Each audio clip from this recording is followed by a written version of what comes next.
છે, પરંતુ જે પ્રી ઓપનનું સેશન રહ્યું એની સામે આપણને આઈશર મોટર્સ એક પોઝિટિવિટી ખાસ કરીને બતાવી રહ્યું છે. કઈ રીતનું ચાર્ટ સેટઅપ આપ જોઈ રહ્યા છો?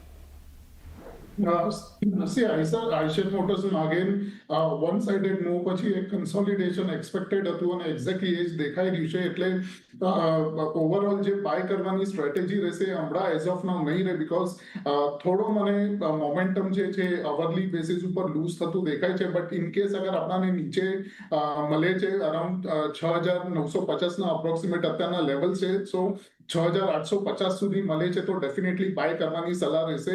અને ઓવરઓલ જે સ્ટોપ લોસ આપણો રહેશે એ 6,750 ની નીચે રહેશે અને હાઈએસ્ટ ઓફ ધ રેન્જ જે લેવલ છે 7,150 130 ના, એ આપણે એઝ અ ટાર્ગેટ લઈને ચાલશું. બટ અત્યારના વેટ એન્ડ વોચ છે, અગર નીચે આવે છે તો જ બાય કરવાની સલાહ છે આઈશર મોટર્સ.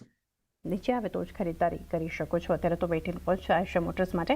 પાર્થિવ, ફંડામેન્ટલ્સ જાણીએ, કારણ કે અત્યારે જે પોઝિટિવિટી આ સ્ટોક બતાવી રહ્યું છે, જેફરીઝ તરફથી ખરીદારીની સલાહ અને એમને ટાર્ગેટ પણ રેઝ કર્યા છે, 8,000ના આપ્યા છે. પરંતુ અગર લોંગ ટર્મ માટે જોઈએ આઈશર મોટર્સ, આપ કઈ રીતે સલાહ આપશો એના પર? પ્રીમિયમાઇઝેશનની જે થીમ છે એ ઇન્ટેક્ટ છે અને આઈશર મોટર્સમાં જે મંથલી નંબર્સ આવે છે એમાં ડેફિનેટલી દેખાય છે કે they are on a very good track to garner good volume cells.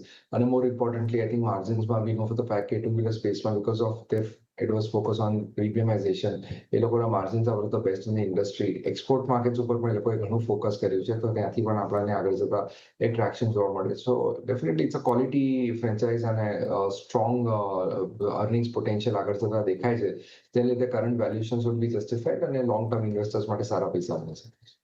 Long term માટે એક વ્યૂ પોઝિટિવ અહીંયાથી રોકાણકાર માટે આઈશર મોટર્સને લઈને. અપોલો